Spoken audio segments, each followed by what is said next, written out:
A quick one, guys. Here in this video, I'm going to show you how to open Internet Explorer directly without opening the Microsoft Edge. As you can see, you are unable to open the Internet Explorer as it is, Internet Explorer. But here in this video, I'll show you the steps to take to open your Internet Explorer without opening the Microsoft Edge. So the first thing you want to do is you want to go to your Windows settings by clicking on the Windows icon at the bottom left and then select settings.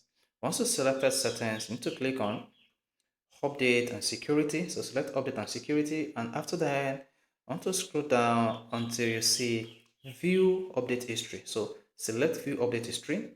And once you selected view update history, you have access to all updates on your Windows computer as of recent. Here you see these are all the 2023 updates on my Windows computer, and these are all the drivers updates on my Windows computer. So you just need to come up here and click on uninstall updates. So once you selected uninstall updates, you should see this page, installed update, and then you have access to all the programs you already installed on your Windows computer, like third party or so. Now you want to come to this page and then uninstall this particular program that says security update for Microsoft Windows KB5031356. So click on this and then select uninstall. So once you click on it, so you should see a pop-up that says uninstall and update. Are you sure you want to uninstall this update? Just click on yes.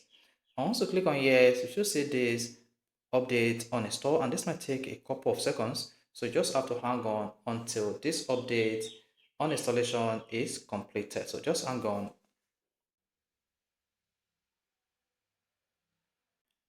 Now, the next thing you want to do once you have successfully uninstalled the updates is to restart your computer by clicking on restart now. So I'm going to click on the restart. Now, once you have restarted your Windows computer successfully, the next thing you want to do is you want to come to this search box and search for internet option. So I'm going to search for internet option here and then select internet option under best match. So once you selected internet option, you should see on the navigation general settings, privacy, content, connection, programs, and then advanced. So we are interested in the advanced option, and then you want to scroll down until you get to the option to enable third-party browser extension. So just keep scrolling. Enable third-party browser extension. You can see that. Enable third-party browser extension.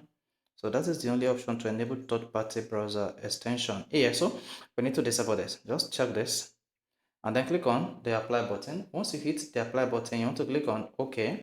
And then once you click on OK, let's see whether our Internet Explorer will open or not. So let's come here and search for Internet Explorer. Now this, click on that. There you go. This is our Internet Explorer. So you can just search Google and see if this is going to show you the Internet Explorer interface. And as you can see, this is how our Internet Explorer always looks like before it is redirected to your Microsoft Edge. So you can here choose add-on don't enable. So disable don't enable. So guys, this autofix Internet Explorer not opening, or your Internet Explorer is redirecting to the Microsoft Edge browser on your Windows computer. So guys, if this is helpful, if you want to hit the like button, of course, you want to subscribe to our YouTube channel for more quality videos just like